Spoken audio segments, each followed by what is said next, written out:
Okay, well, here we are. Welcome to day 9 of the 30-day redemption. I am Kashab. Thank you all for your time and your presence on this 30-day redemption journey. We have today a special guest that will speak to us about financial literacy through entrepreneurship, and we will introduce him shortly. But again, I wanted to say thank you for taking this time to participate in the mind segment of the 30-day redemption. Remember, we're doing 10 days of mind, 10 days of body, and 10 days of spirit. So far, we've had some excellent guests offering value to you and to your family during this time of quarantine, social distancing, uncertainty. We wanted to offer something and some good content to help keep people grounded and to give them options on how they can come out of this winning regardless of external influence. So, again, welcome to day 9. I'm Kashab. This is part 3 of preparing yourself and your family. We did 2 parts so far. We did one on Saturday. We did one on Monday. We did one on Tuesday. And now we're going to do another part, financial literacy through entrepreneurship, preparing yourself and your family. And this is a way of helping keeping your mind in the game. You don't want to slip into a slouch. You want to be able to use all that you have to secure yourself and your family moving forward. I'm Kashab, visionary behind 30-day redemption. You can check me out. You can Google me if you're interested in knowing anything more about me. And I'll be happy to reach out to anyone who has any specific questions for me about 30-day redemption. So when we had our first 2 segments, we touched on of this great pie that we have. Again, this is a snapshot of some of the things you should be doing to keep your family or get your family in an order. So the first discussion we had was life insurance. The second, we talked about finance. And so today we're going to talk about business. Okay. Having your own business, in my humble opinion, is not an option.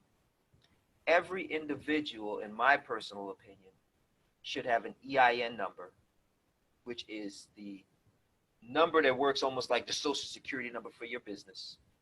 And you should have something that you own, intellectual property, some kind of creation, even a recipe, whatever you may have, should fall under your enterprise and be a source for you of income. It should be a source for you of tax benefits, and it should be a source of a legacy for you and your family, something that you can transfer over and say, this entity is a family asset. So business is also important in this basic preparation.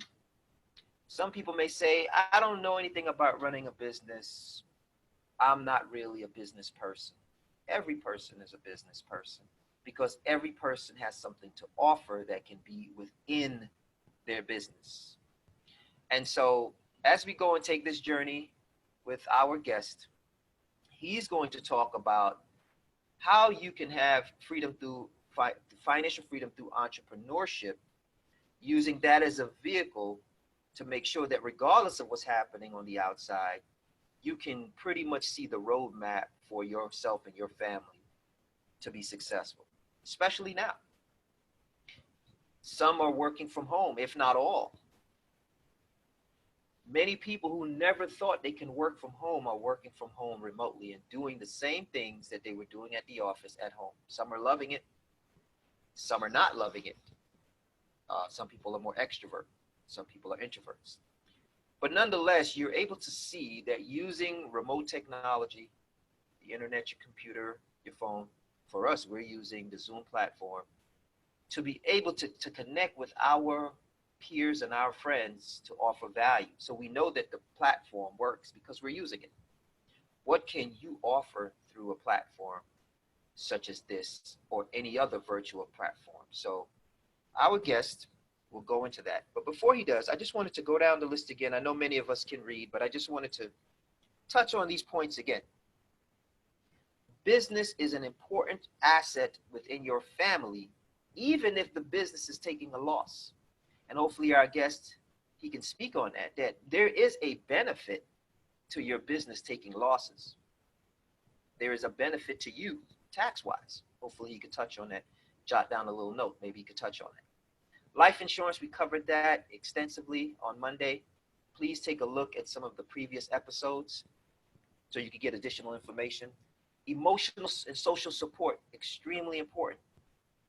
Have to have someone in your corner that's a voice of reason, or a system that's a voice of reason, or resources. It could be audiobooks.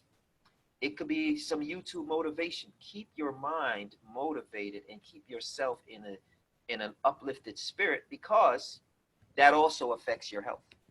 If your spirit is down, if your mind is overwhelmed, if you're dealing with fears, it affects your physical health. Make sure that you have that as a standard part of your family basic preparation protocol. Legal, very important. Everyone needs paperwork. When we had our previous guest, Georgia Wright Lane, she came on and spoke about some of the things you should have in place, like a living will. You have to have these things in place so that you and your family can see, worst case scenario, we have this in place. Second, health and wellness, and we'll be covering a whole body segment from the 11th onward to the 20th.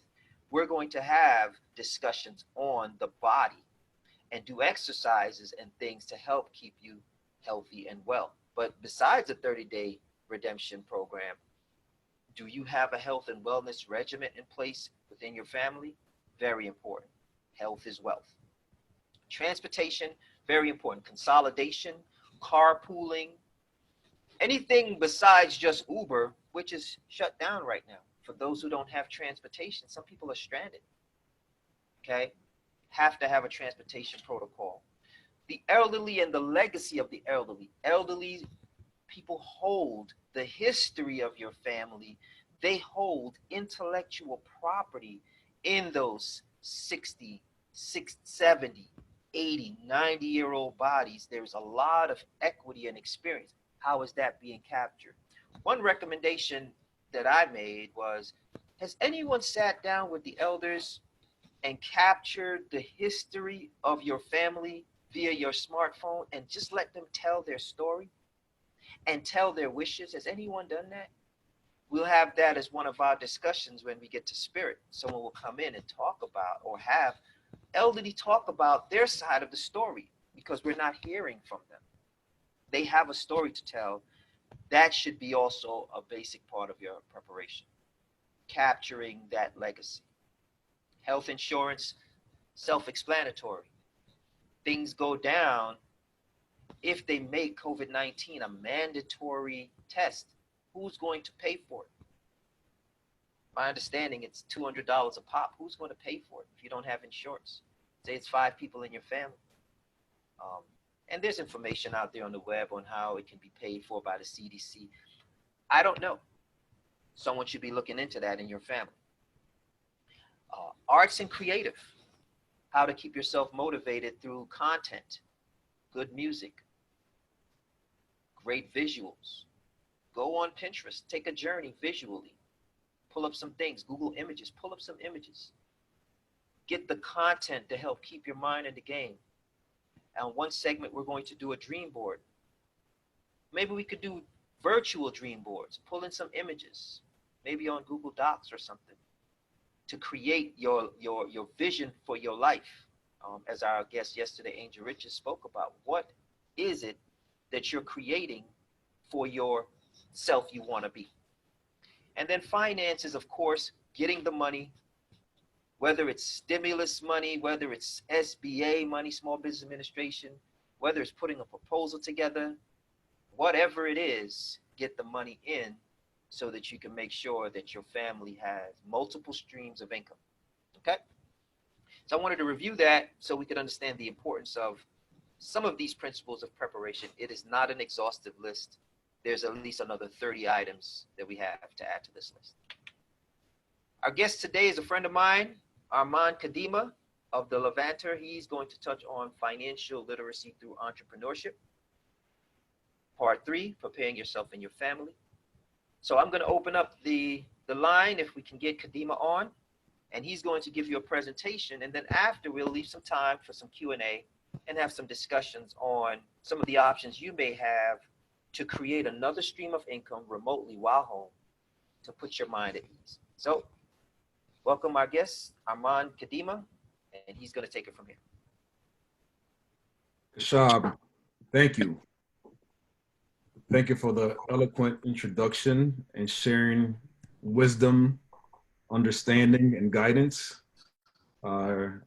Thankful for the opportunity to be here today, to be able to share, some information, my expertise on what my career has led to and what I can definitely offer from a experience and advisory perspective to people that cross my path to help enlighten, strengthen each other. Because, one of the most important aspects of life is supporting one another as we matriculate through the journey of life.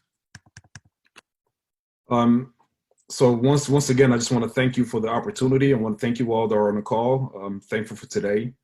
I hope everyone out there is staying safe, healthy, and, maintaining some sense of sanity in the midst of all the turbulations and challenges that we're experiencing right now. Well, I'd like to discuss financial liberation through entrepreneurship, as Kashab alluded to. We'll put together a quick presentation. This is nothing elaborate, but I wanted to at least just convey thoughts on the ideologies of entrepreneurship. The ability to have a business to sustain yourself and your family. I mean, from the beginning of time, entrepreneurship was, for me, the greatest gift the Creator could have given us. The ability to create like Him. Entrepreneurship is all about creating something that either has already been done or you're just creating it with a different flair and refining it. It's the essence of everything that we see in life, from this particular platform, Zoom, to the clothes that we're wearing, to the chairs that we're sitting in. It was all at one point in time a creation that someone created and eventually turned into a business. So entrepreneurship is the essence of who we are as human beings.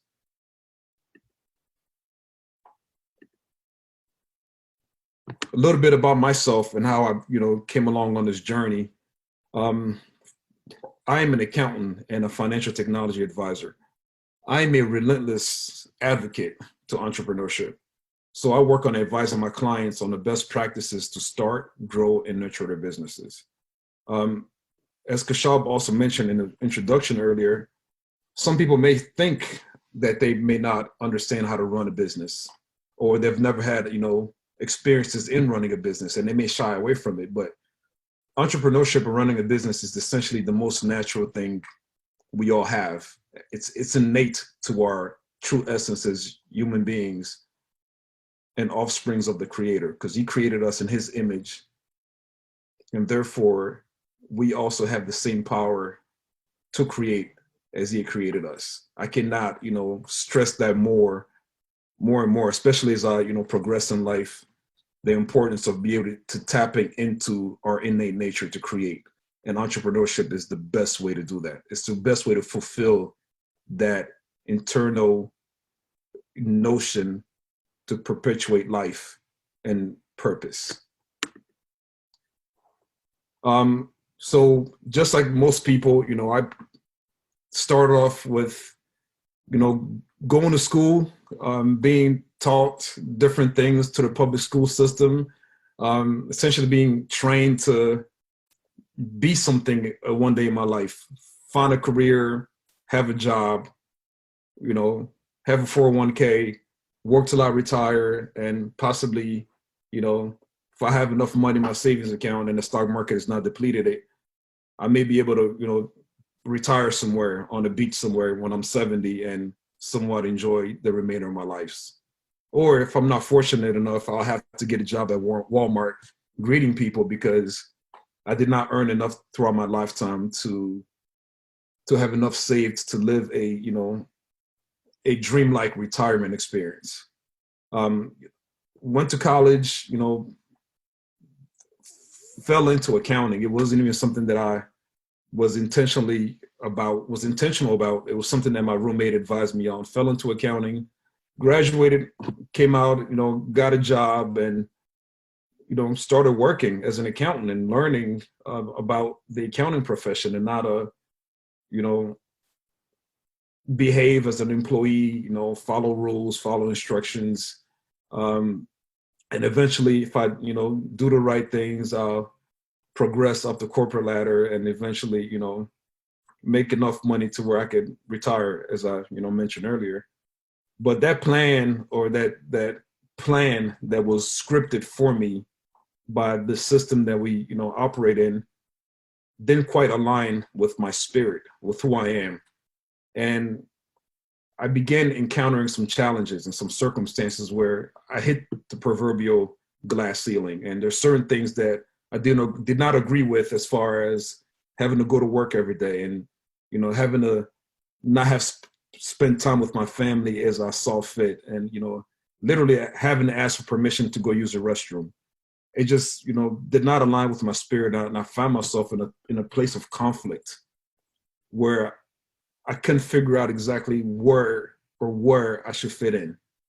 So therefore, the only other option that was very evident was to figure out a way to work for myself so I could create my own life and live life the way that I saw fit. So through that journey, I went through a lot of ups and downs and trials and tribulations, failed, miserably with my several business ventures because I didn't quite understand, and I didn't have the proper understanding within me on the path to successful entrepreneurship. So through all the trials and tribulations, all the, slaps in the face and falling on my knees, I eventually, emerged and found purpose in utilizing what I learned as an accountant in corporate America, working with some of the largest companies in the world, to utilize that expertise, that savviness, to be able to support others on their journey to financial liberation, which I consider entrepreneurship. Hence where, our firm's name, the Levanter, was born. As the Levanter, as you can see with the compass on the map, it's the easterly wind that brings forth transformation, that brings forth transformation in a spiritual sense. So I felt that I wanted to have a firm that would lead forth a similar type of transformation for entrepreneurs and businesses alike, to the point where we're bringing our expertise as an accountant with over, almost 15 years of experience, bringing forth experience to be able to help transform businesses by incorporating technology and modern and future thought.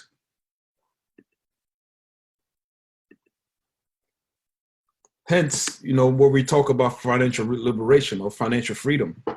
I believe that, based on how things have evolved from the beginning of time, humanity has found itself, at least the majority of humanity, the 99% that are not the controllers of the majority of the wealth, we find ourselves in a state of financial bondage, in a place where, without the ability to generate a dollar through a job, you are essentially doomed for failure, for disease, for essentially for death, unless you're able to obtain enough finances to provide a type of safe environment, a state of peace, a state of, blissfulness, to be able to live a, what some may consider a normal life.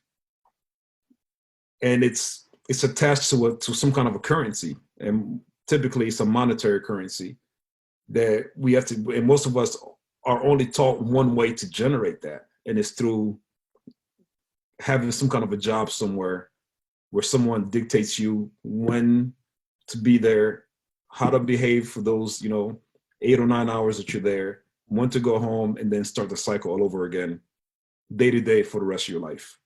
And for me, that was not a a plan that that made good sense for me. It wasn't an attractive way of life.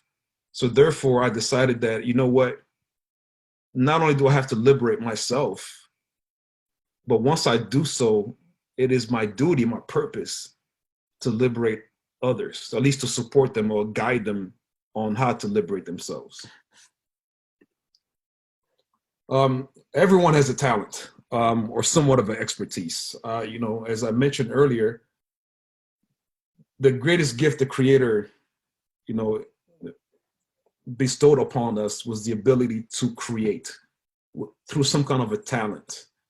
Whether it's art, whether it's music, whether it's, physical prowess to be able to, perform as an athlete, or there's just a multitude of ways to generate financial liberation, to monetize your talent. And also, not only, talent perspective as well, but most of us have developed some kind of expertise. If you've lived long enough in this world, you've had to either work or have a job or do something that have made you an expert in a particular space or a particular environment. And one of my favorite books, The Outliers, Malcolm Gladwell introduced the concept of the 10,000 hour rule. He stated that it takes about 10,000 hours for an individual to master something, to master a skill or a trade or a talent that they've, committed those 10,000 hours into. Typically that, I think it's about 5 years that, that equates to. So typically, once you spend 5 years consistently doing something, you should reach a master level, or what's considered become an expert in that particular space. So with that being said, it's quite, easy for someone that has either recognized their talent or has developed their expertise in a particular space to be able to monetize those things. And monetization means that you are somehow, because you already have been doing that. Most of us who have a job and work day to day, you are already monetizing yourself, your skill set, because someone is paying you, your employer is compensating you to perform a particular service. And when you submitted your resume or apply for that job, you had to demonstrate that you had some kind of experience or expertise or talent for that particular service that you're rendering. So you could simply do the same thing for yourself. You could essentially do the same thing for yourself and monetize your skill set, your trade, to be able to generate a livelihood for yourself on your own terms, making your own schedule. And one of the things that we also, fail to realize is that you don't necessarily have to do it by yourself. There are a ton of, family businesses that have been founded. People have come together and start businesses and collectively pooled their talents and resources to ensure the livelihood of themselves as a group. So that's one of the most important things that we must recognize, is that you're not alone on this journey. You can do it with the closest people to you. And, I'm also of the, contrary belief that, and I don't believe in the old adage that family and business should be kept separately. Every business is a family business, and every business is a family. So the people that you work with, that's why most people develop relationships with people that they work with at work. So the same concept, those people that you've been working with side to side these entire years are the same people that you should consider going into business with. The people that you live with and see every single day, those should be the same people that you should go into business with. Because as we find ourselves, especially now in these, challenging times where we're all confined to our homes or to our specific geographical location, you're with those people that you spend the most of your time with, your family, most importantly. And what better place to be in than with a family that can sustain itself through some kind of a business or some kind of an entrepreneurial venture. To me, there's no other better way than that. You know, there's a lot of different ways, you know, to generate revenue or to ensure some kind of family livelihood for yourself. You know, you could, as you're working with these people, these core group of people that you find yourself very close to, or you know that you have a relationship with, whether or not they're your family or close friends, you know, you could invest into one another, into each other's ideas, in each other's talents, each other's creativities. You know, because one of the things about, you know, investing is that, you know, an investment is, for me, is a dedication of time, labor, monetary assets, anything that you could put forth towards the creation of something. And in this scenario, financial liberation is an investment. I'm not against the stock market or anything like that. If you know, for those that have developed a strong knack or, you know, unique skill of predicting the future behaviors of the market, that's great. That's also a talent and a skill that you can utilize to, you know, to support and liberate others financially. But ultimately, taking money to invest in a stock or purchasing stock in the stock market is essentially the same as investing into your own business or your family business or your friend's business or whoever it may be, because an investment essentially is money, it's resources that are being put into a particular vehicle for some kind of a future return. And from a business standpoint, when you invest in stocks, you essentially are giving your money, your resources to a company for them to somehow return to you a future benefit years down the line. But you could do the same thing with your own business or your family business, your friend's business. You know, invest in ourselves, invest in our own companies, because these companies are essentially taking those resources and are multiplying them and generating more revenue than they will return to you. So why not do that for yourself? To me, that is the greatest investment in life. As Kashab mentioned earlier, every person, every family should have a business. You cannot pass down a job, but one can pass down a business. It is our primary responsibility to financially propel our descendants. The perpetuation of our future generations is essential to our purpose in life.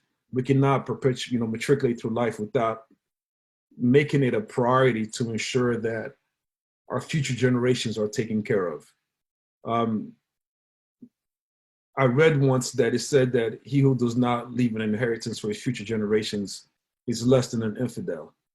I recently shared this with a brother of mine, and he corrected me and stated that, you know, I got that, you know, quite, you know, incorrect, and I somehow, you know, they'll combine two different verses to articulate exactly the perspective that one must be able to focus on his descendants, the livelihood of his descendants, the perpetuation of the descendants of his loins as the primary focus in life. So he shared with me these couple, you know, proverbs, couple verses, not verbs, rather, couple, you know, one from Proverbs where it says that a good man leaveth an inheritance to his children, and the wealth of the sinner is laid up for the just. And also Timothy 5:8, he mentioned that if any provide not for his own, and especially for those of his own house, he has denied the faith and is worse than an infidel. So essentially, those two verses are somewhat combined. What I read, or what I at least, you know, retained from that particular experience, was that it truly changed my mind, my perspective in life. It's probably has been the most inspirational phrase or sentence that I've learned in my entire life, is that, you know, I, as a man, as a father, you know, as a husband, as a friend, as a business associate, as a service provider, my responsibility is to help myself and my family generate wealth so that our future descendants are provided for, but also do the same thing for others. to help others also follow in that same path, which is our faith in the Creator to create as He has ordained us and empowered us to do. Yeah, we must do it together. And for me, it's, there's a myriad of ways to pursue entrepreneurship or business ventures. But I believe that we should come together collectively as a people, as families, as individuals. And the primary place, we should focus on, I think, in this day and age is food, shelter, and clothing. Those are the three, most essential aspects of perpetuating life.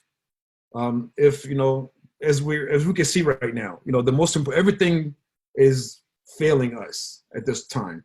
And we all have this time to sit back and really examine and make ourselves aware of how critical it is that we pull together as people to provide for ourselves and sustain ourselves, because the system has failed us and will continue to fail us. And unless we're able to provide our own food, shelter, and clothing, we will face demise in one facet or another. So, for me, it's, having the mindset to focus on investing in local farms, investing in local home builders, and investing in local clothing and shoe manufacturers, because these are the most essential aspects for perpetuating life. And it's essential, it's critical at this point that we focus on these things above all else to ensure that we are able to perpetuate life and that the livelihoods of our children and their children are safeguarded.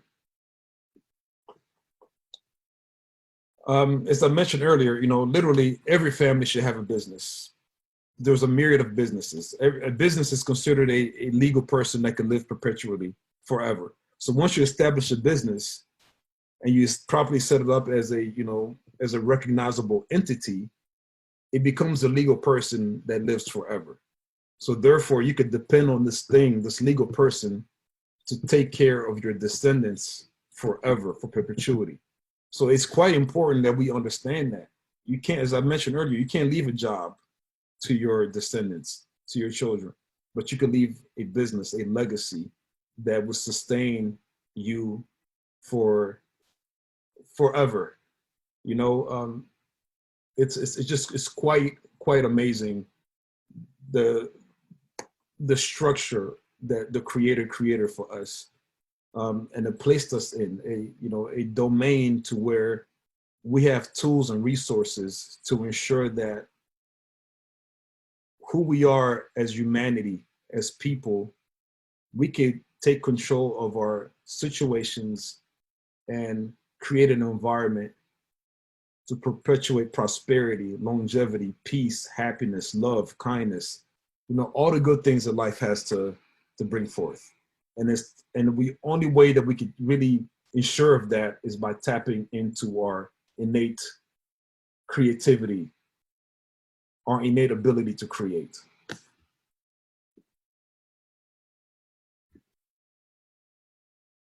So where are we now? We're in this, time right now where there's pending calamity.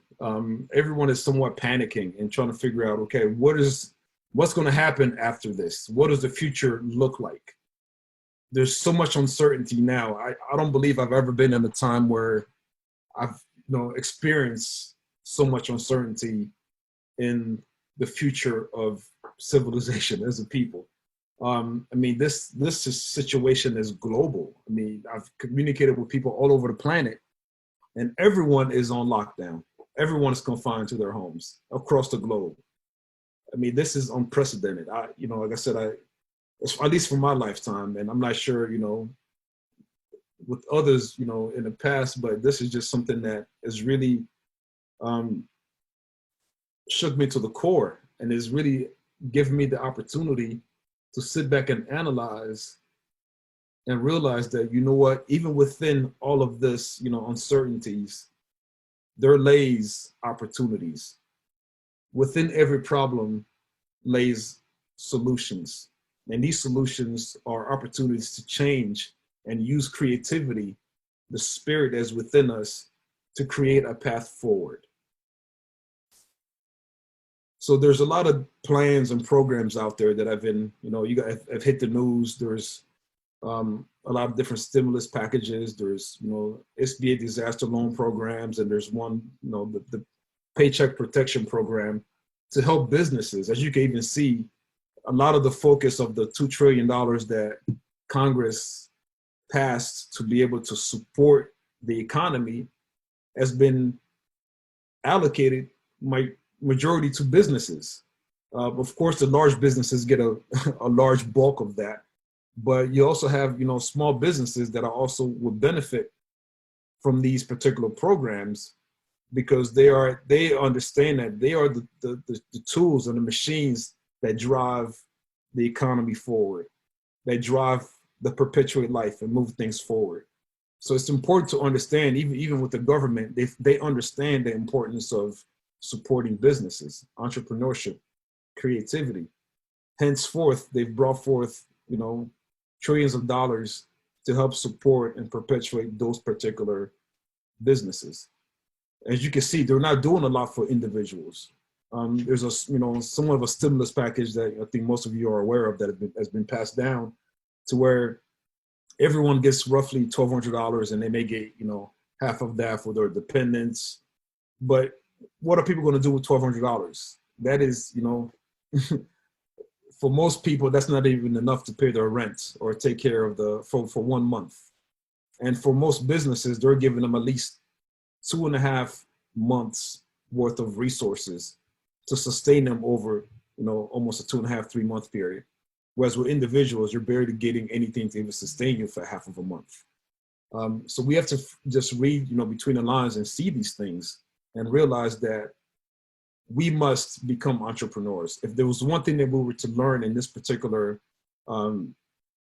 scenario and experiences that we're facing, is that we must focus on entrepreneurship. We got to keep moving forward. We got to keep going. So at this point in time, I would love to bring Kashab back on to further discuss the path forward and how we're going to proceed forward out of this calamity that we're all faced with at the present moment. Okay, excellent, Kadima. Thank you for breaking down some of the basic principles that we should all consider. I like the point that you brought out about the 10,000 hours. Very important. 10,000 hours requires, I know you mentioned about 5 years, but it also requires a dedicated time.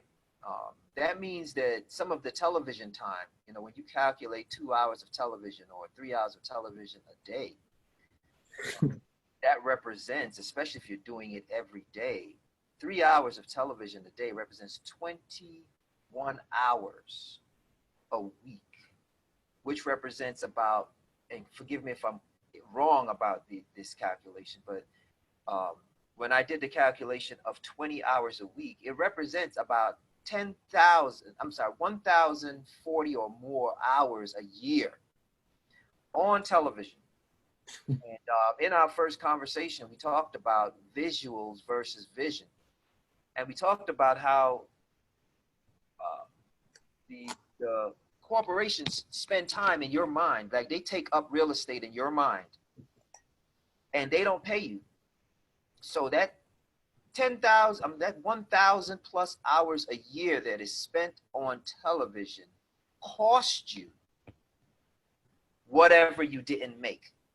So I wanted to talk about how to utilize our time, and also, to build on what you're saying, find out what you can offer based upon your professional training, based on the job that you have done.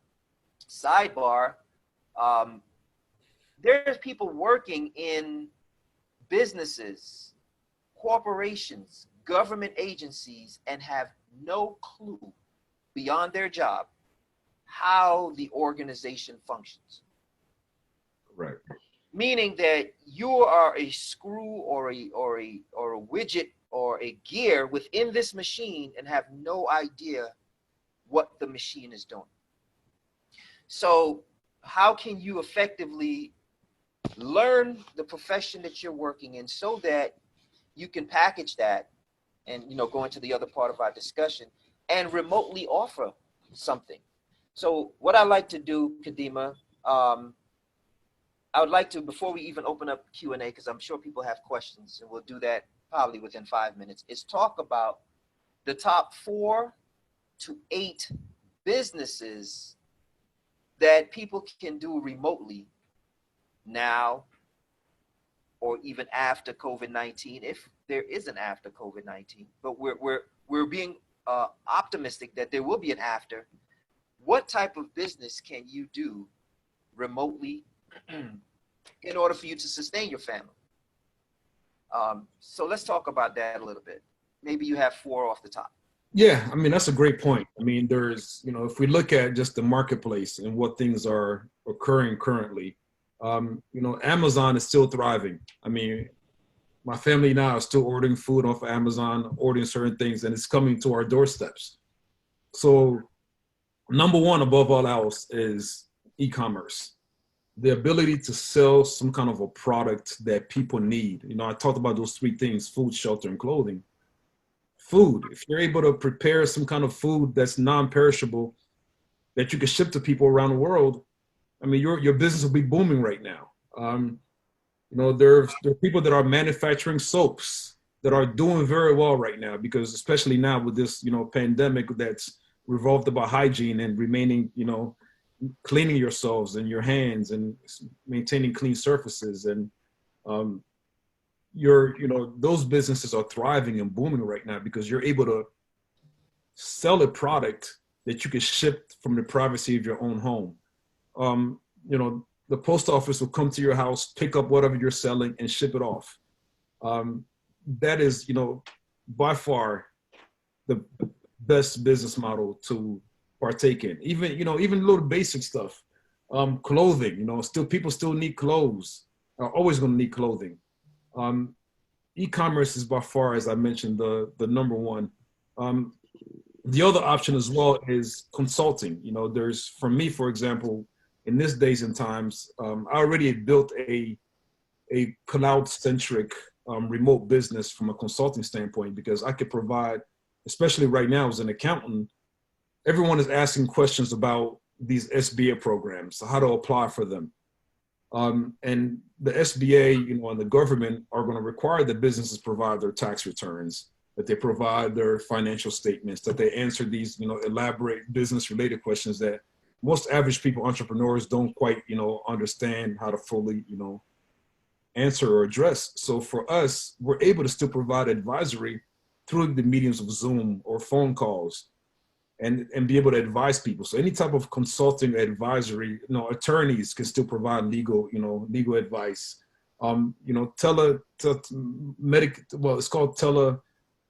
The medical profession, doctors as well, at least naturopaths and those that believe in certain types of natural remedies can still provide, services, advisement through FaceTime or Zoom, any type of video centric channel or tool.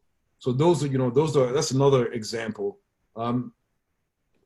Also, from a farming perspective, from a food perspective as well, we have a local farmer of ours that delivers food to us during these times. So they're still, generating their business. Of course, they still have to be out in the element, but they're considered an essential business, and they're always being the most essential business, the ability to provide food to people. So some kind of a food production business can still be, very viable, because people still have to get out and get food. So it's not considered a remote business, but it's a very viable business model as well. And then also, there's also, entertainment. People are still in these times. People still want to laugh. People still want to, cry. People still want to communicate with one another.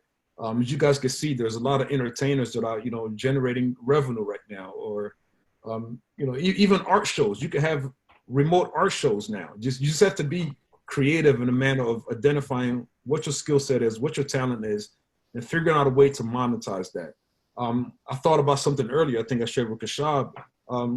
Some of us are missing our favorite restaurants, and are missing certain foods that we've become so um, acquainted with. But in these times, we're unable to obtain those things.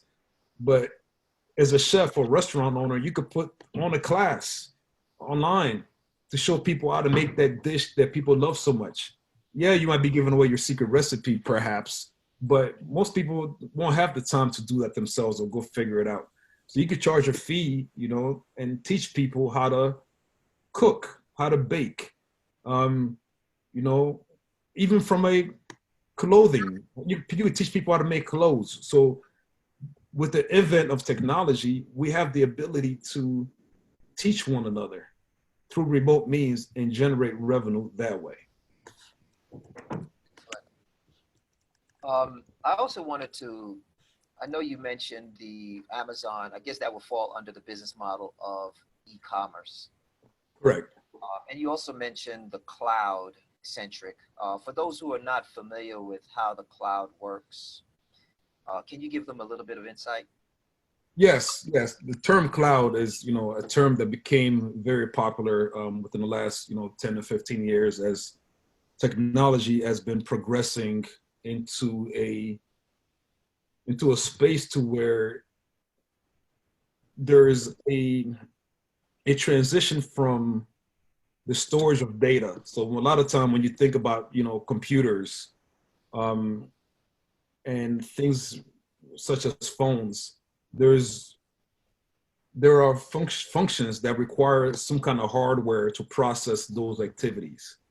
So there's been a transition to create it's more of a convenience standpoint to take the management of data in hardware in some kind of a server, some kind of a machine to store all of this, substantial amount of information to facilitate the transition to be able to manage all of that without having to have the actual hardware to maintain that for yourself as a business owner, as an individual. So they invented a concept called the cloud, meaning that companies such as Amazon have created, a solution called Amazon Web Services, where they've built a bunch of data centers, essentially a bunch of computer servers in these humongous warehouses where all this data is being stored, and it's called stored in the cloud because you don't see it. You no longer have the need to have these computers in your home, in your business. You trust that it's somehow maintained in a place that you're not aware of, and they call it the cloud, some remote place where all these transactions, all this data is being maintained. So it's a subscription model that these companies are created to help facilitate the use and transfer of technological information. So for example, like Zoom, for example, Zoom has options to provide these meetings, but for these meetings to occur and for us to be able to record them and access them at future times, Zoom has to use some kind of a storage center, a data storage center, probably provided by Amazon Web Services or some other, provider, to be able to facilitate to us the ability to be able to have these meetings, to be able to have these conversations, to be able to use these technologies. And every technology provider out there, from Apple to Samsung to eBay, Amazon, everyone you could think of uses some kind of a data storage manufacturer out there to be able to ensure that a lot of the data that is exchanged between us and them is stored somewhere securely in what we call the cloud. Okay, well, excellent. For those who are seeking to be entrepreneurs, some of the easiest paths for you to do so includes a lot of free tools, Yeah.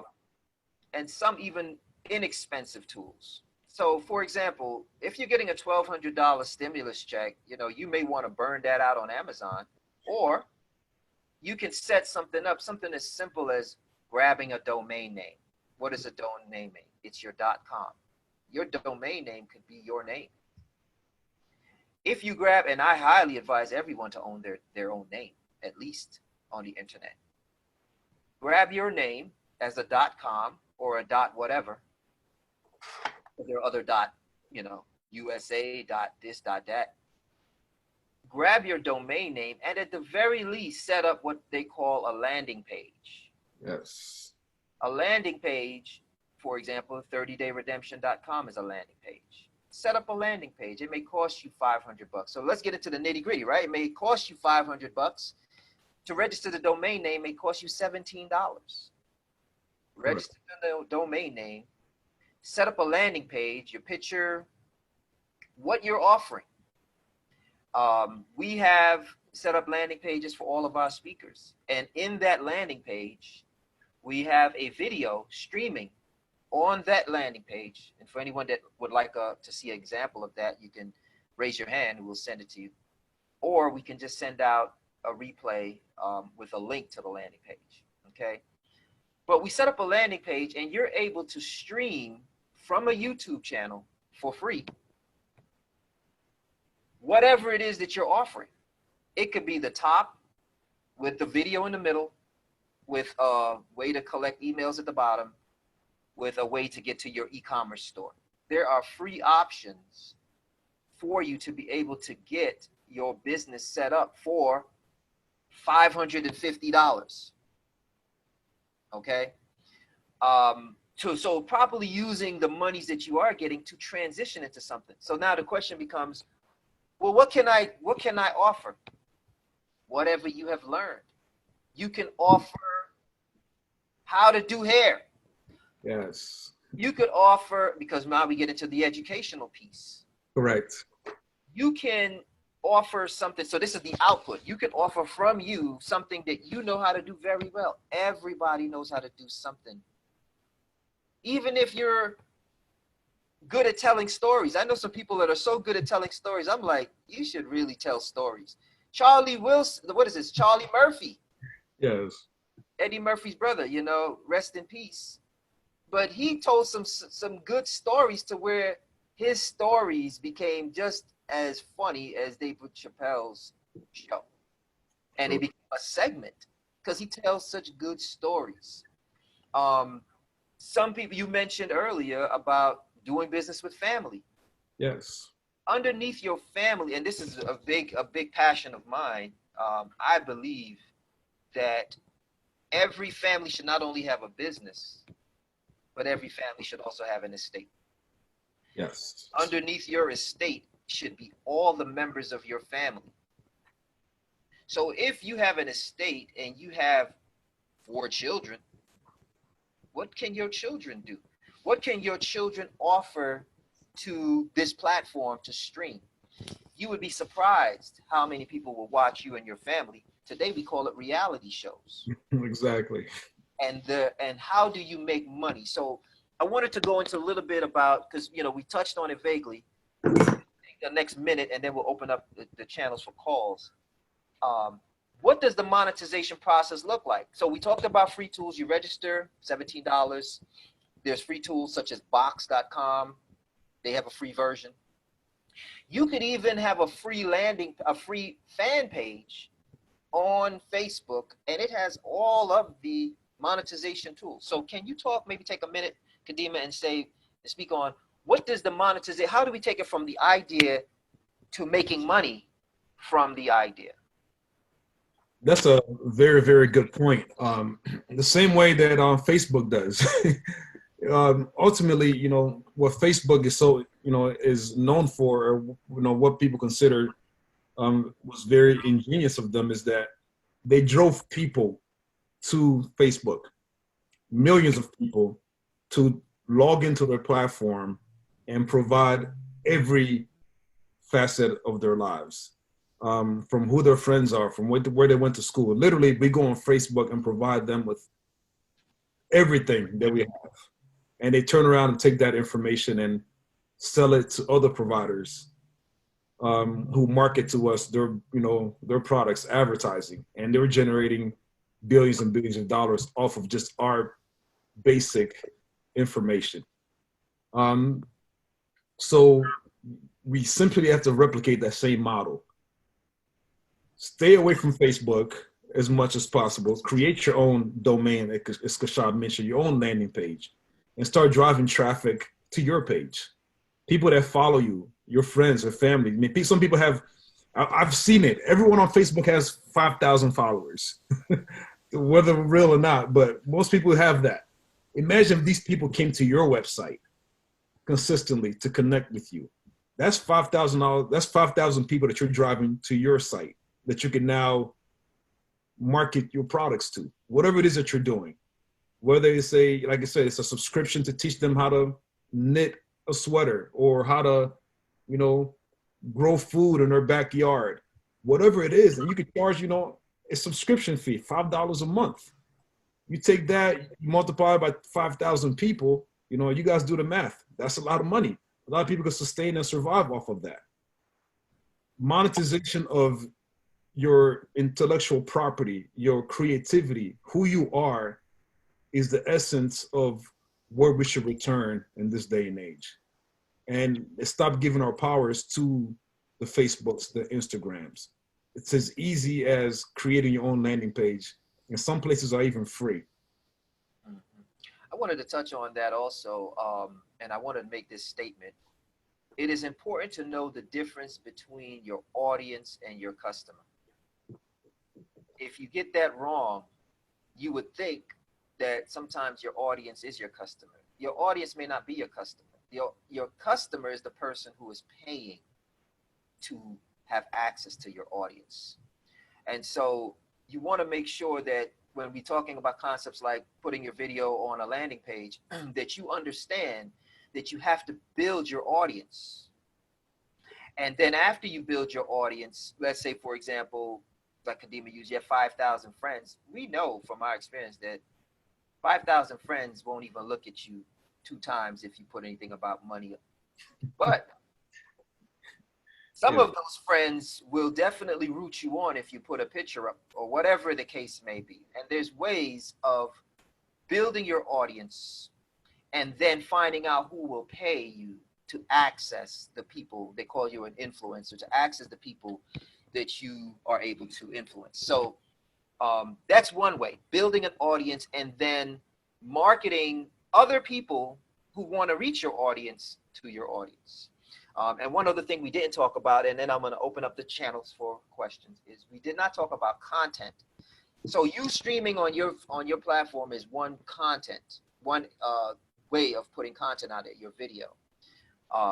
But some of you have stories in you. Yes. You have scripts in you. You have books in you. There's a software called Dragon. They may even be virtual in the cloud now where you can just speak to it and it'll type out your information. There's something called crowdsourcing where you can put out your information that's roughly done and have someone go through it, edit it, and make sense of it. Okay. So there's a lot of tools out there that are available, but you just have to become knowledgeable about it so you can set yourself up with your business. It could be virtual, get a domain name. It could be on Facebook. You can set up a fan page.